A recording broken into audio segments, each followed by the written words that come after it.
In this installment, we're going to be going over Week 13 breakdown on DraftKings, giving you the top values and the top stacks for this week. Let's get into it.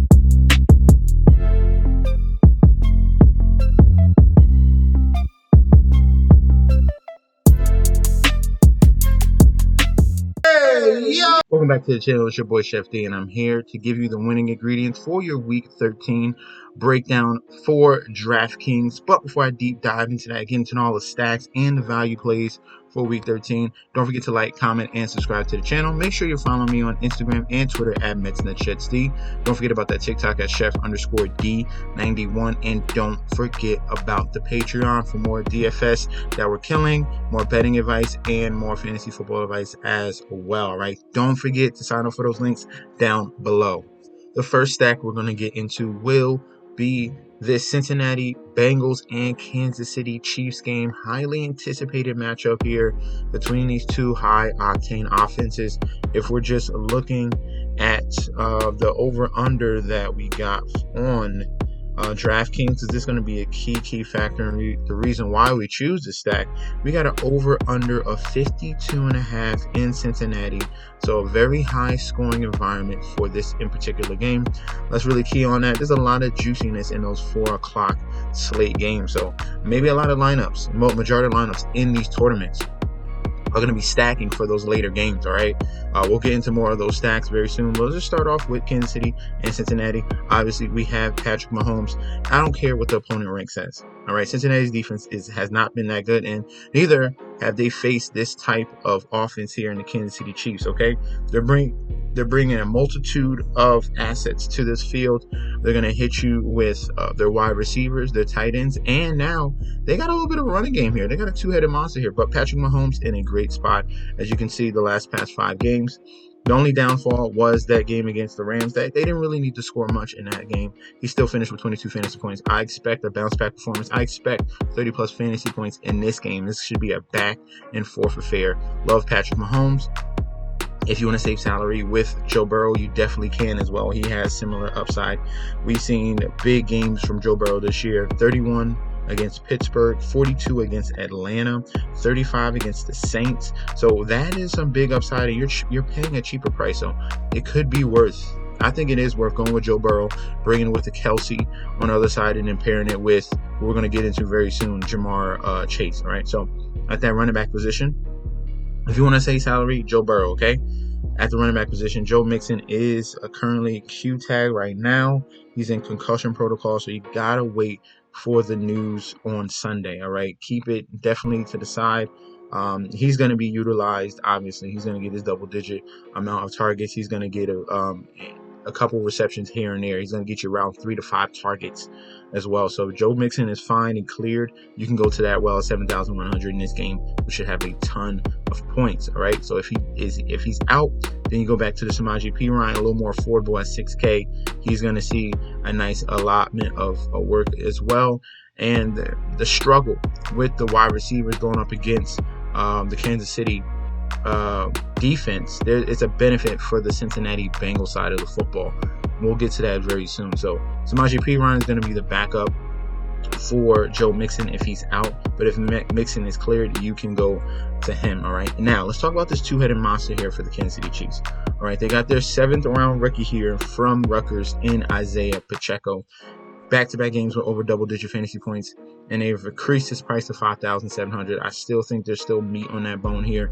He has a lot of explosiveness. He runs super hard. So the game where it's going to have multiple touchdowns is coming very, very soon. The Cincinnati Bengals team is okay stopping the run. Let's double-check that. Fantasy points allowed to that running back position the past 3 weeks. I like to shorten the sample because defenses change just a little bit as the year goes on. And Kansas City has been solid, all right? Only allowing 73 yards a game, 3.9 yards a carry, okay? If we're just looking at the teams that they faced. Oh, no. Let's look. Hold on. My bad. Let me go to the Bengals. Bengals have been just a little bit worse. They've been struggling in their red zone area, giving about 1 touchdown a game to that running back position. All right, 72 yards a game, 3.7 yards a carry, but they're lower ranked in all of the NFL right now. Fantasy points allowed to the running back. So You can go to Isaiah Pacheco, but he's still splitting carries with Jerick McKinnon. Jerick McKinnon is a factor here, but more in the passing game. So they definitely, for some reason, they've taken away his rushes where he was getting a few here and there. And he's mainly that third down back. So you got games where he has 8 targets, 2 of those. And against the Rams, he had 6 targets, 3 for 26 in that game. So Isaiah Pacheco is pretty locked in, and I'm liking his salary at $5,700. All right. To the wide receivers, let's look at fantasy points allowed to that wide receiver position. Let's go back here. And it's a juicy matchup for the Cincinnati Bengals. We're going to scroll all the way down to these Kansas City Chiefs, and they're bottom. 31st and 30th overall, 175 yards to wide receivers, 1.7 TDs as well. So we're going to fill up, all right? We got Jamar Chase. There's a lot of trash talking going from that Kansas City side. This should be a spot where Jamar Chase, he should be back and fully healthy as much as he can be. Hopefully, we'll see if he needs surgery at the end of the season, but he's back. He's back on the field. You got to go towards Jamar Chase. Before he left with that injury, he was on fire. Back-to-back games with over 30 fantasy points against the Saints and against the Falcons. Now going against the Kansas City Chiefs who are running their mouths. Jamar Chase is set up in a premium spot to really come through for you in fantasy. All right, so I love Jamar Chase. Number 2 option will be T. Higgins. He was fine while Jamar Chase was going in those past 2 games in week 12 and week 11. Over 25 fantasy points in both of those games against Pittsburgh and against Tennessee. So T. Higgins is another gem, and you're going to pay up for him at a nice premium price of $7,200. You're not getting him at $6,000 in salary no more. The guy that flies under the radar with both of those guys back, and he's yet to have a big game, he's going to be a sneaky play. I really like Tyler Boyd this week. He's going to come under the radar with all attention to Jamar Chase and all attention to T. Higgins. This guy is working in the slot, and that's going to be the better position to go against these Kansas City Chiefs corners and nickelbacks. All right, so Tyler Boyd at $5,300 is the guy I really like on the Cincinnati side of the ball if I'm choosing a pass catcher that's going to be very, very low owned. All right, on the other side of the ball, we got Juju Smith-Schuster back in the fold from his little concussion that he was out. He only saw 3 receptions, 3 targets, 38 yards, but they didn't really need the passing game that much in the game against the Rams. It was really dominated by the Kansas City Chiefs. They relied on that run game, as you saw. Isaiah Pacheco had 22 carries in that game. So we can go back to the well with Juju Smith-Schuster at $5,700. The other guys we can look at with no Tony, with no Mecole Hardman, Marquez Valdes-Scantling is at $4,100. He's getting still a lot of snap counts. We're talking about over 80% of snap counts here. He needs to break one, similar to what we saw against Jacksonville where he got a touchdown in that game. That's what we need from MVS at $4,100. So he can be considered as a cheaper play that you could throw at the flex position if you want to do a game stack here. The other guys we can look at, the guy who's been emerging is Sky Moore. All right, Sky Moore in back-to-back games with 6 targets, 5 catches in each of those games, as well has yet to get in the end zone yet. So this is going to be my sleeper play on the Kansas City side of the ball. We got Boyd on one side, and we got Sky Moore, who's emerging rookie right now. He's getting an opportunity with Tony out and Mecole Hardman out. Sky Moore is looking like more and more of a play, so I'm loving him at that wide receiver position. All right, now for the tight ends. Kelsey is a lock, all right? We don't need to explain why Kelsey is a lock. This man is just the number 1 tight end in the league, clear cut. He's going to get you a high value. He's going to get you a touchdown pretty much every week. He already has 12 touchdowns so far this year. He's going to get you a ton of targets, a ton of receptions. This was a down week against the Rams because obviously they didn't need to throw the ball. So there's going to be a high volume in this game, all right? And on the other side of the ball, you got Hayden Hurst. That's the number 1 tight end for the Cincinnati Bengals. Hopefully he can get in the mix a little bit more. But it's going to be a different story with Jamar Chase in the game. So I don't expect for him to get a high volume. But if he can get in the end zone, then he's going to pay off his salary at $3,500. All right. That's going to be the stack for the Kansas City Chiefs Cincinnati game. Let's move on to the next.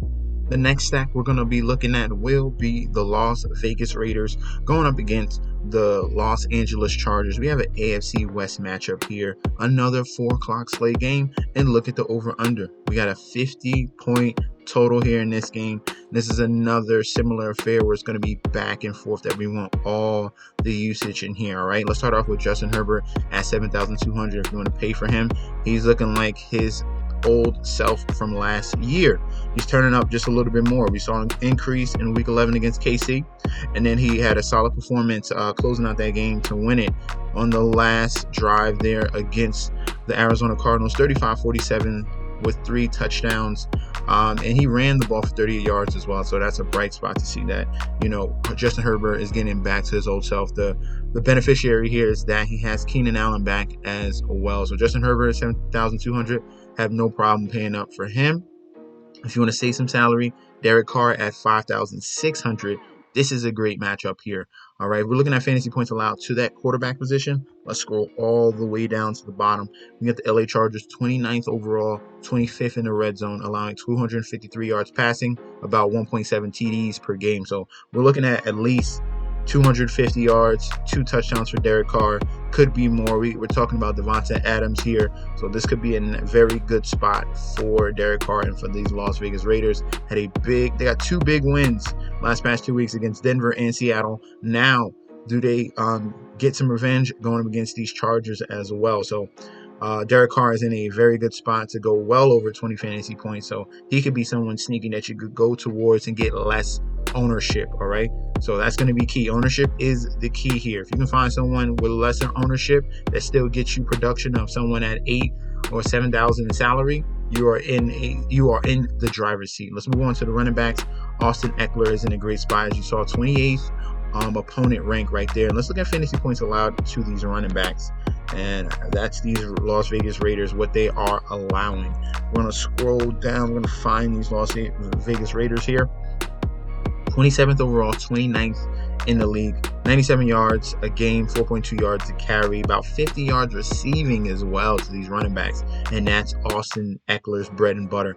Look at what his production was last week. 11 receptions, 15 targets, 60 yards, and a touchdown. That's all receiving work. That didn't even factor in the fact that he had 5 rushes as well. So you're going to see a little bit more of balance here. We're going to see a little more rushes from Austin Eckler. This is a way better matchup for him in this game. So I'm loving Austin Eckler at 8,500. Absolute smash spot for him. Josh Jacobs, we're waiting on news. All right. Right now, after that career game, 229 yards, 2 TDs, 6 receptions, 74 yards in that 51-point game. All right. He's currently questionable. We have to wait on news for him if he is out. All right. If he's in, we're going to Josh Jacobs, 100%. If he's out, then you got to look at 2 guys here. They're going to be splitting work with Amir Abdullah. He's going to get some receptions and carries. He's at 4,600. And then Zamir White, their rookie running back, he's going to get some touches as well. So if Josh Jacobs is out, unfortunately, I would stay away because we got a committee. But if Josh Jacobs is in, he is the number 1 back. All right. For the wide receivers, obviously, Devonta Adams is top tier at $8,700 in salary. This is the main beneficiary to Derek Carr. So he's in obviously a great spot here going up against these Chargers, and no one can guard him. This is one of the top tier talents in the league. As you can see, 3 straight games of 30. Then he had a little down game, just a little bit of down game, only 14 fantasy points in that one. So I expect him to bounce back to his normal. And this is a must-win game for the Raiders to continue to fight towards that last playoff spot. So we're going to be looking towards Devonta Adams. I love him. If you're going with a number 2 option on his Raiders offensive side of the ball, that's Matt Collins. Matt Collins is the number 2 wide receiver on this team. He came through with 4 receptions, 5 targets, 63 yards, and 1 TD. 16 fantasy points from him at $4,600 in salary. Very good play. Definitely a flex option worthy wide receiver in Matt Collins. All right. We're looking at anyone else on this team. You got Keelan Cole. Let's see, how far is Keelan Cole down here? Keelan Cole is at $3,000 in salary. We don't need to go this far, but he is just a mention, all right, as the wide receiver number 3 in this offense. So on the other side of the ball, Keenan Allen is a must play. All right, continue to play him until he gets to around $7,500 in salary. He is still too cheap as the number 1 option in this offense, especially if we're talking about a total that's going to be over 50 points. All right, the main guy Herbert is going to be looking towards is Keenan Allen and Austin Eckler. Okay, 6,500, go right back to that well. He got you a touchdown last week. I expect him to get another touchdown plus more this week. All right. Number 2 guy we're going to look at is Joshua Palmer. All right. He emerged while those other 2 wide receivers were out. He came through very solidly against Arizona, 5 for 7 for 56. I have no problem going back to him. At his current salary of $5,600 is not too expensive, and as the number 2 option in this offense, he is someone that has solidified himself. There was question marks at the beginning of the season. Now Josh Palmer looks like a solid number 2, and then when Mike Williams comes back, he'll be a solid number 3. All right. Also, a factor in this offense is DeAndre Carter. He stepped up big against Arizona. They were able to take advantage of the slot play last week against Arizona. 7 receptions, 10 targets, 73 yards, and 1 touchdown. So you got 20 fantasy points from someone that was $3,700 in salary. Can he replicate that? Yes, he could. All right. Yes, he definitely could. In this particular game, with all the attention on Keenan Allen and Josh Palmer, Carter can fly under the radar yet again. He's a very solid slot wide receiver in the NFL, so I'm liking him at $3,900 as well. Let's move on to the tight ends, and we got a very, very special matchup here. Foster Moreau, he came through for us last week finally, all right? With Darren Waller out, Foster Moreau got in the end zone. So we got 3 receptions, 7 targets. That was a bright spot, 33 yards, and a TD. So double-digit fantasy points. That's what we want from someone that we're paying. If we're punting the tight end position, we need someone to get in the end zone, and Foster Moreau was able to do that. He's very, very athletic. He has that upside. And if we're looking at fantasy points allowed to that tight end position there, and the Chargers, they are one of the league's worst. We go all the way down here. The Chargers are second to last, 31st overall, 17th in the red zone, allowing 67 yards and a TD per game to that tight end position. So Foster Moreau is going to be one of our favorite punt plays this week at that tight end position. The other tight end on the other side will be Gerald Everett. He had a solid game last week, caught a 2-point conversion as well. He had 4 receptions, 4 targets, 18 yards, not many yards. We saw some receptions from him. Not saying it's a bounce back, but it was good to see that he was involved just a little bit more than what we've seen previously. So, poor game against San Francisco, bounce back against Arizona. So Gerald Everett is an okay play, but I prefer Foster Moreau over him. All right. So let's move on to our next stat. The third stat we're going to focus on will be the Detroit Lions going up against these Jacksonville Jaguars. And let's just double check on the over-under in this game. We have another high over-under here for this game at 51. So it's another juicy matchup here. Let's start at the quarterback position. Trevor Lawrence at $5,900. He's going to see a lot of ownership in this game at below $6,000 in salary. A lot of people are going to go towards him. So not a bad play at all. But like I said, ownership is key.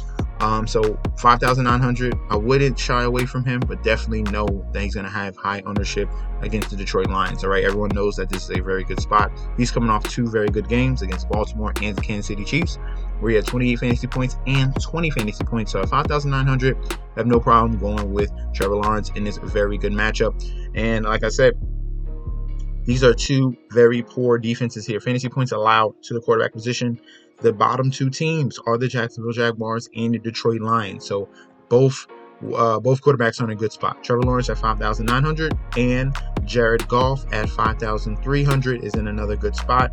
He's coming off a decent game against Buffalo, where he was forced to throw the ball, got 2 touchdowns, got 17 fantasy points. So didn't break the well with 20 plus, but he got you there, something very solid. And maybe he could do even better in this game against Jacksonville. So Jared Goff, like him as well. Not one of my favorite plays because of the rushing downside there, but Jared Goff can be definitely mentioned at $5,300 and is a very, very good matchup. All right, let's move on to the running back position. It's another good spot for both sides of the ball. We'll go into fantasy points allowed to the running back position. Let's see. Let's check both sides here. I'm gonna just guess. I'm gonna scroll all the way down to the bottom. No, they're at the top. They've been giving up so many yards to the wide receivers that the Lions and the Jaguars are top 5 in the league. So 69 yards allowed the Detroit Lions per game, 3.9 yards a carry, and the Jacksonville Jaguars have been allowing 70 yards, 3.8 yards a carry. So it's more going to be on the wide receivers, even though ETN is in a good spot. All right, this is a pass catching running back that we're looking at in ETN. Injured in the last week's game against Baltimore, so we're waiting on news if he's going to be cleared to play in this game. But this is a very, very explosive back at $6,400. If he's able to play, then we can go towards him. If not, you can sprinkle in just a little bit of JaMychal Hasty. He will be the number one running back in this offense. He saw double-digit rushing carries, and he saw 5 receptions on 5 targets, 67 yards, and a TD. So they're going to use him in that passing game as well, and that's going to be key. So JaMychal Hasty at $5,000 in salary is someone we can consider, all right? On the other side of the ball, we have the Detroit Lions running backs. DeAndre Swift needs to get you a touchdown, but the guy that's going to get the volume in this offense is Jamal Williams consistently, all right? He is taking over the running back position for the Detroit Lions at $6,000 in salary. Very good performance against Buffalo. 18 carries, 66 yards, and a touchdown. We need him to do something similar, and that he needs to get in the end zone. He's going to get double-digit fantasy points. We're hoping that he gets more receptions, but that's more DeAndre Swift. Jamal Williams, if you're playing him, he needs to get 100-plus yards, and he needs to get you in the end zone, all right? Definitely in the end zone. That's what he's been cashing through in the previous weeks against the Giants, where he had 24 fantasy points, and against Miami, where he had 22. That's what you need from Jamal Williams if you're playing him. But it's not a great matchup because Jacksonville, at least they've been stopping the running game, all right? So let's move on to the wide receiver, and this is all the juiciness that we got right here. The number one guy we're going to talk about is Amon-Ra St. Brown. He was able to get you a TD and 100 yards. That's what I predicted in that Thanksgiving video, and Amon-Ra St. Brown came through. 9 catches, 122 yards, and a TD. Also got a rush in as well. Got your 30 fantasy points. Have no problem going back to that well. And Amon-Ra St. Brown, this is a clear-cut number one wide receiver. As long as he's healthy, everything's clear. He's going to get you a ton of receptions, a ton of targets, and a ton of yards. So I love Amon-Ra St. Brown. The number 2 option on Detroit will be DJ Chark. Chark got in the end zone last week. People kind of shied away from him, but he is back and fully healthy. And this is the number 2 in the offense, okay? So DJ Chark, 2 receptions, 5 targets, 16 yards, and a TD. I expect a little bit of increased usage for him since that was his first game back, but we saw an improvement from the Giants game, and then another step above against Buffalo. We're going to see more DJ Chark at $3,800. I'm liking him as a sleeper at that price, all right? If you want to go even further, then you would go to Josh Reynolds at $4,000 salary, but I don't think you need to go there. All right, so let's check the Jacksonville Jaguars. Zay Jones had a great week last week. Don't forget about the number one guy. Number one guy is Christian Kirk. Poor game against Baltimore. He had a lot of attention with Marlon Humphrey. So that's why Zay Jones went off, but Christian Kirk is in a perfect spot in this game. Let's look at fantasy points allowed to that wide receiver position. We're going to scroll all the way down here. And we have the Detroit Lions that are 27th overall, 26 in the red zone, allowing 196 yards to wide receivers and a TD per game. So Christian Kirk, number 1 in this offense. We have bright spots that we've seen in the past 5 weeks. 34 against Kansas City, 21 against the Raiders, 17 against the Giants. So at $6,300 in salary, Christian Kirk is a smash play at the wide receiver position. The other guy we can look towards is Zay Jones. Zay Jones has been very consistent. Just that guy in the middle that's just getting you your yardage, a couple of receptions here and there, and he'll have a big blow-up game, which we already saw twice this year. Against Baltimore, that was one of the big blow-up games. Without even getting in the end zone, had 11 receptions, 14 targets, 145 yards. And the week prior, in week 10, he had 10 targets as well. So Zay Jones is creeping up. He's currently questionable, so definitely wait on news for him. But we can consider him as a number 2 option in this wide receiver core. If he is out, then you can look towards Marvin Jones, the veteran, all right? He has upside if Zay Jones is out. Let's go over to the tight ends. And the tight end, this is super sleeper right here. This is deep digging right here. The tight end that's in the best spot out of all the tight ends is Brock Wright. Brock Wright is getting the majority of the snaps, over 80% of the snaps on the offensive side of the ball. As you can see, Jacksonville against tight ends, 32nd and 32nd in the league, allowing 116 yards and 1.5 TDs per game. So this is a absolutely great spot for Brock Wright here. Brock Wright that you got on Detroit. He's getting the usage since TJ Hawkinson's been gone. He had a touchdown in week 10. He had a couple catches against the Giants and against Buffalo. I wouldn't be shocked if he comes out of nowhere and gets you double-digit fantasy points at below $3,000 in salary. This is the prime spot. So if you're looking for a deep sleeper, Brock Wright could be your guy. All right. On the other side of the ball, Evan Ingram. This is a team that tends to throw to the tight end. We've seen a downfall the last 3 weeks. In week 9, week 10, and week 12, he's only had 4 targets as his most. Beginning of the season, he was getting double-digit fantasy points. Now, as of late, is a little bit of a downturn. I'm not sure about that. Evan Ingram is an okay play going against Detroit, even though Detroit is a very poor defense. So Evan Ingram, play. Brock Wright, I like a little bit more because it is literally the worst matchup. Well, the best matchup for him, and is the worst defense in the league going against tight ends. All right, so let's move on to our 4th stack. Our last stack we're going to get into will be the Miami Dolphins going up against the San Francisco 49ers. This is a matchup where we got the Shanahan offense here. Mike McDaniel was the 49ers offensive coordinator prior to being a coach of the Miami Dolphins. So obviously he's taken ideas from Kyle Shanahan. He's learned from Kyle Shanahan.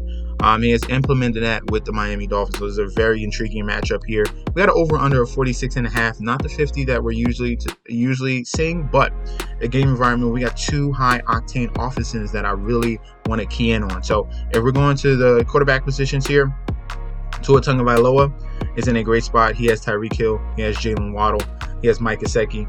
He has the running game as well, and Jeff Wilson, who's in a little revenge game here. But Tua is in. We've seen great games from him already. 3 TD games, 3 in a row in week 9, week 10, and week 8 from Tua Tagovailoa. So upside was 32 fantasy points in that stretch.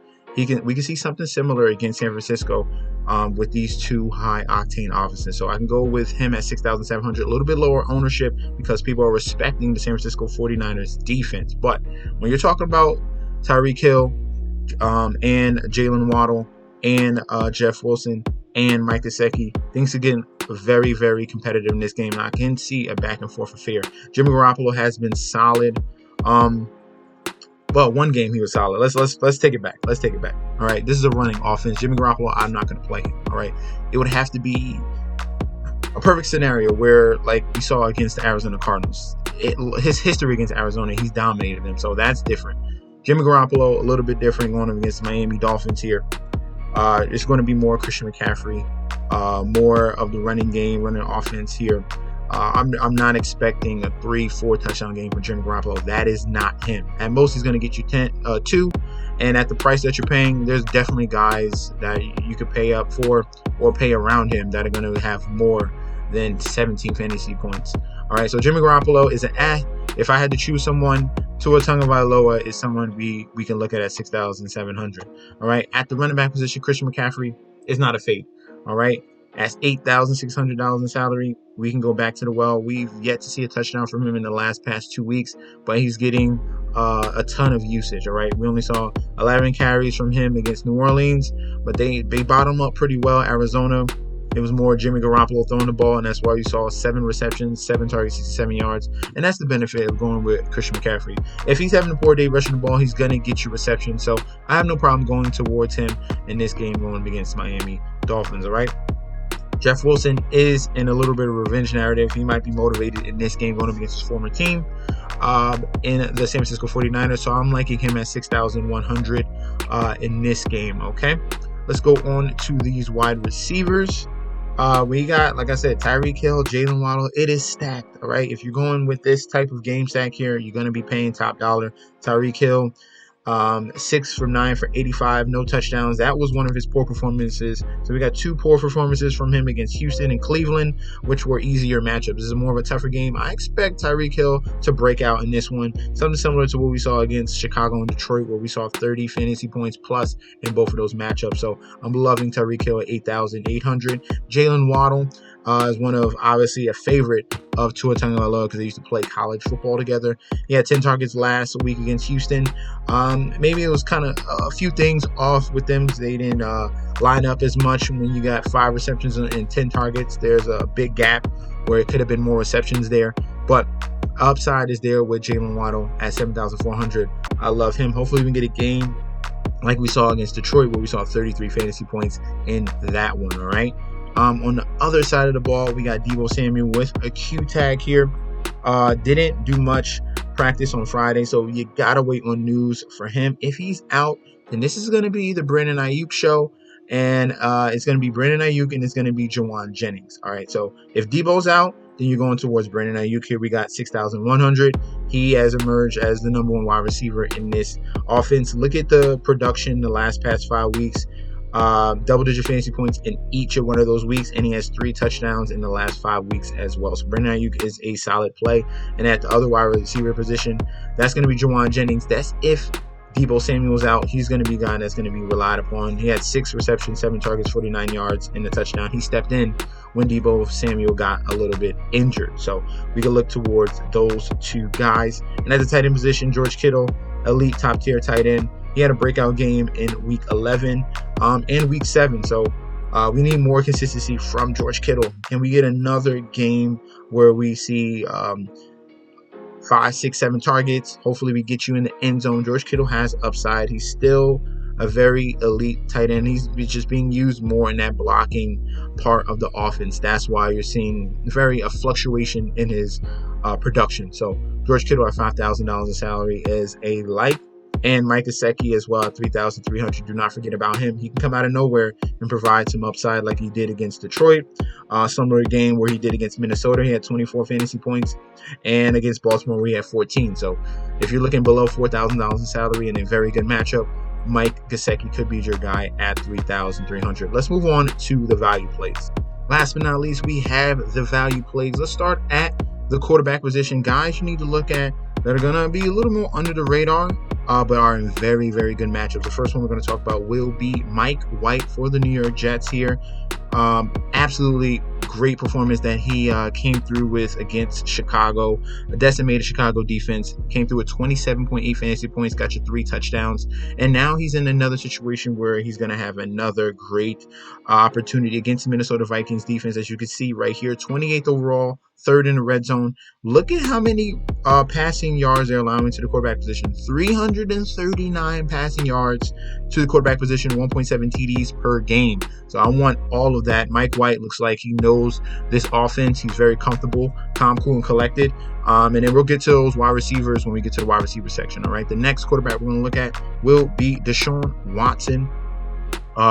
Finally back in his first game after suspension, going up against his former team in the Houston Texans. He's going to be a little bit motivated here. Obviously, he's going to be rusty. This is his first game back, but if you want to take a shot, he's going to have some lower ownership because people do not know what to expect from this Cleveland Browns offense with Deshaun Watson as the QB. But I'm going to take a shot at $6,500 before he gets to his $7,000 salary price. Hopefully, Watson can hit the floor running, and he'll be a solid quarterback play for week 13. Last but not least, at quarterback will be Justin Fields. Justin Fields is back. He is back. And yes, I get it. The torn ligaments in his shoulder, in his non-throwing shoulder. He's going to have to be careful of the way he runs and gets tackled because he's not going to shy away from running the football. That is his bread and butter. And this is the absolute best team to go up against if you're a rushing quarterback. Not only to mention that, fantasy points allowed to QB position. Green Bay is even worse than the Vikings. 30th overall, 26 in the red zone, 250 yards passing, 2.3 TDs per game. And this is literally one of the worst rushing defenses in the league. If we're going to flip that, go to fantasy points allowed to running backs. Justin Fields is basically a running back. We're going to go to these Green Bay Packers. They have been giving up a ton of rushing yards, okay? 150 per game, 5.1 per carry, all right? And that's Justin Fields' bread and butter, as you can see. Look at his rushes, double-digit rushes in the last 4 out of the last 5 games, and look at the fantasy production, all over 20 fantasy points. You can't fade Justin Fields. It's just too much upside. I get it. He's injured, but you got to roll the dice, and he is in a very, very good spot. All right, let's move on to the running backs, the value running backs we're going to key in on. Not to mention, Justin Fields will be running that football. His running back is David Montgomery. All right, this is the number 1 running back in the offense for the Chicago Bears. He is in a very good spot. Got 21 fantasy points against Atlanta, 14.3 against the Jets. I expect him to have a double-digit fantasy point game in this one against Green Bay. Green Bay struggles at stopping the run. It's embarrassing. It's the same thing every year with Green Bay, and they've yet to fix it. This is the reason why they don't go to the Super Bowl. They'll get to the championship game, But guess what happens? They get ran all over, and David Montgomery is in a very good spot at $6,200 in salary. All right, I have a sleeper here at running back, and that's Kyren Williams. Kyren Williams for the Los Angeles Rams. I was looking at fantasy points allowed to running backs, and the worst is the Seattle Seahawks. They're allowing 218 yards a game to the running back position, 5.8 per carry, and 1.5 TDs per game. So Kyren Williams, yes, it's a two-man offense here at the running back position with Kyren Williams and Cam Akers, but Kyren is getting the majority of the snaps. He came through with 11 touches last week and 3 receptions, so I'm loving him at 5,200. That's a super sleeper there that no one is going to be on. I think definitely separate you from the other guys, so I'll go with him at 5,200. And the other guy we're going to look at is Dameon Pierce. Don't forget about the rookie Dameon Pierce. This is another great spot going against Cleveland Browns. This is the way they can win this game, is they feed the ball to Dameon Pierce. We have 2 poor performances in week 12 and week 11. Those are stout run defenses, and he pretty much got written out of the game script in those games. Did come with a couple receptions there, but this was a workhorse previous in week 10 all the way down. He was getting a high volume of rushes, and I think they get back to that in a very good game script where you're going up against the Cleveland Browns, who struggle against stopping the run. So Dameon Pierce should be back in your lineups here at 5,900. I really like him. Let's move on to the wide receivers, and we're going to get to Mike White's wide receivers, and that's going to be Garrett Wilson, who his current price is 5,300. He exploded onto the scene, 5 receptions, 8 targets, 95 yards, and 2 TDs.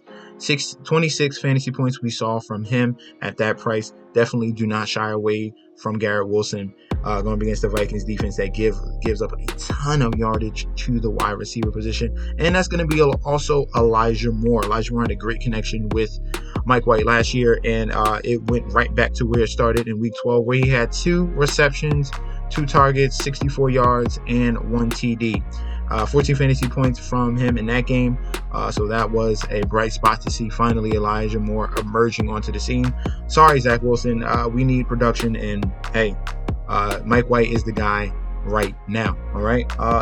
Any other wide receivers we're looking towards is going to be George Pickens against Atlanta. This is a very good spot here. He's emerging as the number 1 wide receiver in this offense, surpassing Deontay Johnson. And as you can see, 4 of the last 5 weeks, double-digit fantasy points and 2 TDs. So George Pickens at 5,100.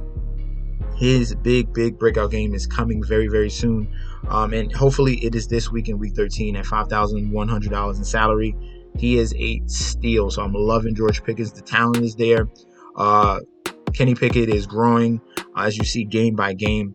And we're going to go with George Pickens in week 13. And the last guy we're going to look at the wide receiver position is Nico Collins. He has an opportunity to be the number 1 wide receiver with no Brandon Cooks. We saw 6 for 9 for 44. Got you double-digit fantasy points in week 12, and hopefully we can get that from him going against the Cleveland Browns. If you see a game script where Texans are behind, they're going to need to throw the ball. Nico Collins is the number 1 option in this offense at wide receiver. Had some upside. We saw some bright spots from him in preseason, and we saw some bright spots from him this season as well. So at 4,200, I like Nico Collins. All right. And for the tight end position, I gave you a lot of gems. I gave you Brock Wright. I gave you a whole bunch of guys at the tight end spot. There's 2 more before we head out, and that's going to be Harrison Bryant taking over the tight end position from David Njoku. He's going to be out. So Harrison Bryant is going to be the number 1 tight end. And while he was the number 1 tight end before, in week 11, week 10, we saw 10 fantasy points and 8 fantasy points in those 2 games prior. So he has some upside as a cheaper tight end at 2,700. So he's really dirt cheap. A lot of people probably going to go towards him, save some salary, and pay up at some other spots. And then last but not least will be Cole Kmet, the number 1 option here for the Chicago Bears with no Darnell Mooney. Velus Jones, is he out? No, it's Equanimeous St. Brown. He's out. So they're missing 2 wide receivers. So it's Chase Claypool and it's Cole Kmet. If they're going to pass the ball for the Chicago Bears offense, Cole Kmet can be the guy here. We saw 2 very explosive performances from him in week 10 and week 9, where he got 2 touchdowns in each of those weeks. And in the last 5 weeks, he has 5 touchdowns. So Cole Kmet is someone we can consider at 3,800. Thank you guys for tuning in. Don't forget to like, comment, and subscribe to the channel. Make sure you follow me on Instagram and Twitter at MessageSD, and I'll be back with another video very soon. All right. Peace out, guys.